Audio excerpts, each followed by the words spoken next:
Okay, I have some pieces of scrap material that I'm going to show you how to make a quilt sandwich. I just have my little tablecloth clips, and I've got my edge for one side of my backing lined up. Again, press your backing really well, and then you're going to put clips to hold it nice, or tape, either one if you're doing it on your floor. And you just put your clips on, and then you lay your backing on top, batting on top, not backing. And I try my best to overlap everything, so because as you quilt, this will all draw in just a little bit, so you want it to lay over. There you go. And then my top, again, I'm using scraps, so this will be the top of my quilt. Okay. All right, so 505 adhesive spray. And you're going to start by rolling up your batting and your quilt top. And it doesn't matter how you roll it up, you just have to get it all rolled up. So I'm going to do this very edge first. And I spray from about 12 inches, like that. And it does not take much 505. And I'm going to just lay this down, like so. And then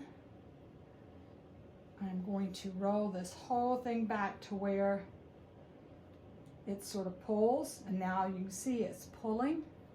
So that means that that's adhered. And I'm going to spray another section, like that.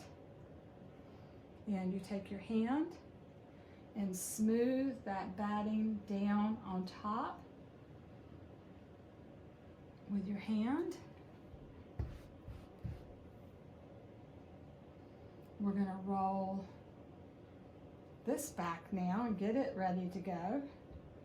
Spray this little end first.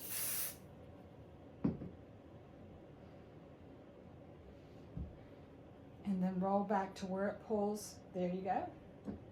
And spray this. And lay it down.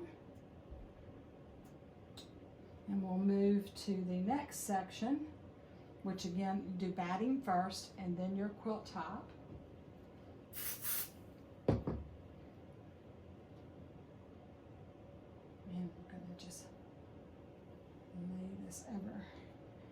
Lay it down with your hand, just slowly moving and keeping all wrinkles out.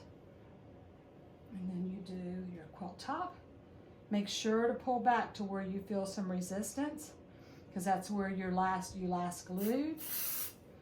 Spray and roll that down. When you get to the end, unclip your backing and unclip it from right here as well, and pull it this way. Clip it back down.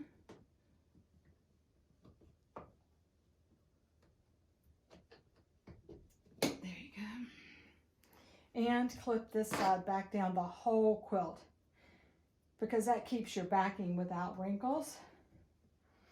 And pull back your batting.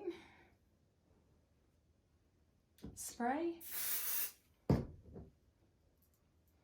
Hold it up and just smooth it down with your finger.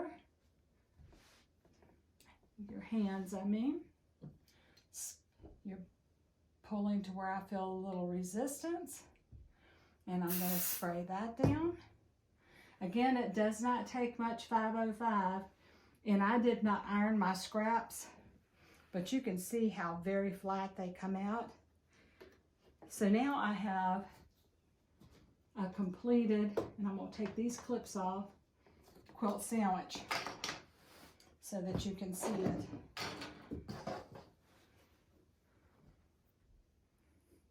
Backing, batting, and quilt top, or scrap in my case, all together. And ready to be quilted. And these will not come apart unless you literally pull them loose. They are held together by the 505 temporary adhesive. And the 505 does wash out, so it is a wonderful tool to use for making a quilt sandwich. And there you have it.